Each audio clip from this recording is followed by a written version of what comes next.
ആലോചിച്ചു നോക്കേണ്ട ചെറുപ്പക്കാരെ, ജീവിതത്തിൽ എത്ര പാപം ചെയ്തവരാ നമ്മൾ. ഈ കണ്ണുകൊണ്ട് കണ്ട ഹറാമിന് കണക്കില്ലല്ലോ, ഈ കാതുകൊണ്ട് കേട്ട തിന്മകൾക്ക് കണക്കില്ലല്ലോ, ഈ മനസ്സുകൊണ്ട് ചിന്തിച്ച വേണ്ടാത്തരങ്ങൾക്ക് കണക്കില്ലല്ലോ, ഈ കരങ്ങളും കാലുകളും പ്രവർത്തിച്ച തോന്നിവാസങ്ങൾക്ക് കണക്കില്ലല്ലോ. എത്ര ഹറാമായ സിനിമ കണ്ടു, എത്ര ബ്ലൂ ഫിലിമുകൾ കണ്ടു, എത്ര അശ്ലീലങ്ങൾ കണ്ടു, എന്തൊക്കെ തോന്നിവാസങ്ങൾ കേട്ടു, എത്ര ആളുടെ ഫിത്ന കേട്ടു, എത്ര ആളുടെ ഫിത്ന പറഞ്ഞു.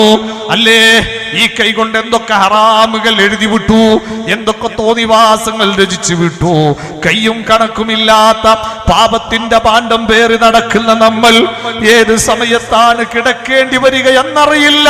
മഹാനായ മലക്കുൽ മൗത്ത് അസ്റായീൽ, ആ മഹാൽ നമുക്ക് നേരെ ചാടി വീണ് നമ്മെ അങ്ങ് തളർത്തിയിടാൻ ശ്രമിച്ചാൽ ഓടി ഒളിക്കാൻ ഒരു സ്ഥലമില്ല, അഭയം പ്രാപിക്കാൻ ഒരിടമില്ല.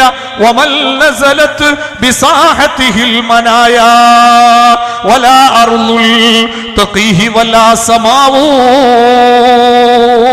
ആകാശത്തിൽ അഭയം പ്രാപിക്കാൻ കഴിയില്ല, ഭൂമിയിൽ അഭയം പ്രാപിക്കാൻ കഴിയില്ല, കിടന്നു കൊടുക്കുക തന്നെ. ആ മരണം നമ്മെ തലോടുന്ന സമയത്ത് നാം ഒരു ആശിഖുർ റസൂലാകുമോ, ഒരു സ്വലാത്തിന്റെ പ്രേമിയാകുമോ, ഒരു പ്രവാചകന്റെ മുഹിബാകുമോ? ഹബീബ് തന്നെ നമുക്ക് ഓഫർ തരുന്നു.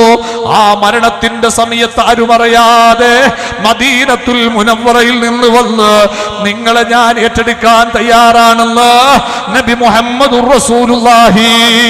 നാം ഒരു സ്വലാത്തിന്റെ പ്രേമിയാണെങ്കിൽ, ഹബീബിന്റെ ഇഷ്ടവചനമാണെങ്കിൽ, 6 അടി മണ്ണാകുന്ന കൂരിരുട്ടിന്റെ ഖബറിലേക്ക് താഴ്ത്തി വരുമ്പോ എല്ലാവരും നമ്മെ കൈയൊടിയുന്ന സമയത്ത് മദീനയിൽ നിന്ന് ഓടി വന്ന് എന്റെ കൈകൊണ്ട് നിങ്ങളെ ഏറ്റെടുക്കുമെന്ന് നബി മുഹമ്മദിനിൽ മുസ്തഫ.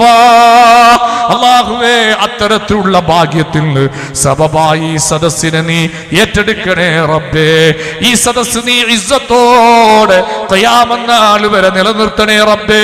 ഒടുങ്ങിയെത്തുന്ന ജനങ്ങൾക്ക് സർവ്വ പ്രശ്നങ്ങളുടെയും പരിഹാരമായി ഈ സദസ്സിനെ നീ ഖബൂലാക്കണേ റബ്ബേ. ബിറഹ്മതിക യാ അർഹമർ